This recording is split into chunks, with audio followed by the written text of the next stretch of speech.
YSRCP legal team ఎవరైతే ఉన్నారో అల్లు అర్జున్ గారి కేసు విషయంలో అయితే బాగా ఇన్వాల్వ్మెంట్ చూపించి వాళ్ళని బయటికి తీసుకొచ్చినట్టు నాకు అనిపించింది.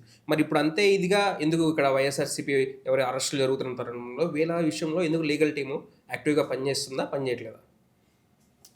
వైఎస్ఆర్సీపీ లీగల్ టీం అని ఎలా చెప్తారు మీరు? అల్లు అర్జున్ కేసులో what is they are connected? Niranjan గారు రాజ్యసభ ఎంపీ కదా, రాజ్యసభ ఎంపీగా పనిపాటు లేక పని చేసాడని చెప్పాలి. ఎవరైనా లీగల్గా అతను రాజ్యసభ ఎంపీకి ఉదాహరణ కపిల్ సిబ్బల్ ఇలాంటి వాళ్ళు అందరూ ఉన్నారు, ఈవెన్ మను సింఘవి ఉన్నారు. ఇలాంటి వాళ్ళందరూ రాజ్యసభ మెంబర్లే కదా. హ్యాపన్ టు బి ఎవడైనా లీగల్ ఫర్టర్నిటీలో కేసులు వస్తే వాడు వాదింది, దానికి వైఎస్ఆర్సీపీకి ఏం సంబంధం? రెండో విషయం, నేను లీగల్ టీం గురించి ఎంఫసైజ్ చేసి మాట్లాడుతున్నా. ఇన్కాంపిటెన్సీ అండ్ ఇన్కాంపబిలిటీ అని మీద నేను ఎప్పుడు రెండు స్ట్రెస్ ఇచ్చి మాట్లాడతాను. అవినాష్ రెడ్డిది హత్య ఉదంతంలో వివేకానంద రెడ్డి ఆ మర్డర్ విషయంలో ఒక ముద్దాయి కింద దేని కింద పరిగణిస్తున్నారు. అసలు తుంటి కొడితే పోలరాని వాట్ వైజ్ కనెక్టెడ్ నా దగ్గర ఎన్నాళ్ళు బట్టి తాత్సారం చేస్తున్నా. ఆ తెలివి తక్కువ మేళానికి నేనైతే జోహారం చెప్తాను. ఎందుకంటే ద కన్ఫైన్డ్ ఆర్గ్యుమెంట్స్ ఏమనంటే రమణ గారు తాలూకా, రమణ గారు ఇలాంటివి ఏవో మాడుతున్నారు. ఇది ఆల్ ఎక్స్క్యూజెస్. బికాస్ నేను డి సుబ్బారావు గారు ఇలాంటి మహానుభావులు అందరూ, రామ్మూర్తి గారు ఇలాంటి పెద్ద అపరమేధం చూశాను. నేను లా చదువుకున్న రోజుల్లో అండ్ ఆంధ్ర యూనివర్సిటీలో చదువుకుంటున్న రోజుల్లో వాళ్ళ టీముల్లో ఎలా సామర్థ్యంతో జడ్జిల్ని వాళ్ళని దడదడలాడించిన ఉదంతాలు ఎన్నో చూశాను. ఎల్టీటీ వాళ్ళకు కూడా బెయిల్ ఇప్పించిన ఉదంతాలు నేను చూశాను.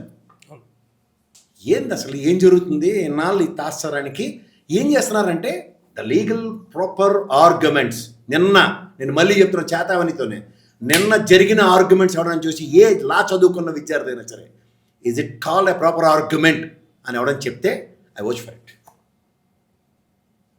మరి అలాంటి లాయర్లు ఎందుకు పెట్టుకొని ఫైట్ చేస్తున్నారు? అది that is their call. I'm not interested. నేనైతే లీగల్ ప్రొసీడింగ్స్ సాధారణంగా సంబంధించిన కేసులకు సంబంధించిన విషయంలో గౌరవ సుప్రీంకోర్టు కానీ గౌరవ హైకోర్టు కానీ నేను ప్రొసీడింగ్స్ చాలా తీవ్రంగా ఫాలో అవుతాను.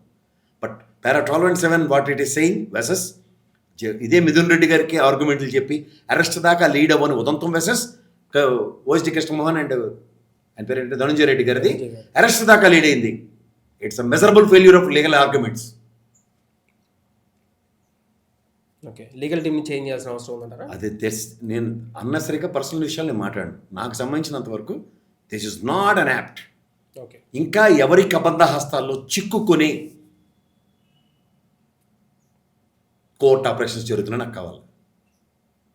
ఓకే, ఖచ్చితంగా ఎవరి వలన వీడు ప్రతిష్ఠించబడ్డారో, ఎవరి వలన ఈ దరిద్రం ఈ రోజుకు దాకా కంటిన్యూ అవుతుందో ప్రక్షాళించబడాలి. తెలియాలి. ఎ మ్యాన్ బిహైండ్ ఎవడు? పారిపోయినోడా? రాత్రి తట్టాపుట్ట చదువుకొని పారిపోయినోడా? వాడు ఆధ్వర్యంలో జరుగుతున్నవా? మన అనుకున్న వాడికి జరుగుతున్న అన్యాయమా? ఇది గమనించుకోగలిగితే మిగిలిన పనులను సులువు. అందుకంటే ఇది విన్నవాడికి ఎవరికైనా మన అనుకున్నవాడు ఎవడో అర్థమవుతుంది.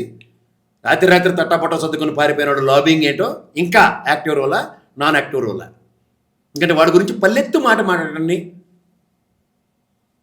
వాషింగ్ పౌడర్ ఎల్లో మీడియా గమనించుకుంటే వాడు కూడా అర్థం. అందుకనే నేను చెప్పదలుచుకోలేదు. ఎందుకు మరి ఆయన గురించి కూడా మాట్లాడాలి టైం వచ్చినప్పుడు.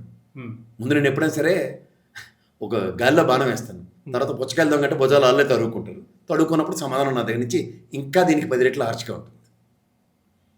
ఆయన అలా చేస్తారని చెప్పేసి ఎలా అనుకుంటాం? ఆయన కూడా చేసాడు కాబట్టి.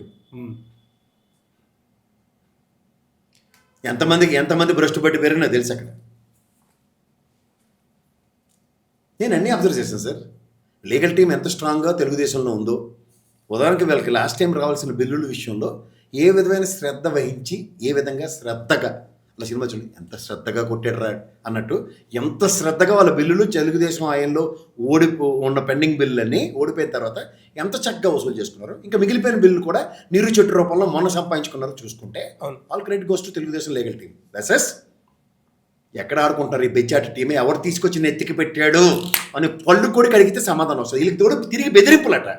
వీళ్ళ మొహాలకి ఇడిక దిక్కులేదు, వీడు బెదిరిస్తున్నాడంటే అది గడేసాడు. ఓకే, చూడండి, మీకు ఆ రాత్రి తట్టాపుట్ట సర్దుకొని వెళ్ళిపోయిన గురించి మీరేమనుకుంటున్నారో మాకైతే కింద కామెంట్స్ రూపంలో తెలియజేయండి.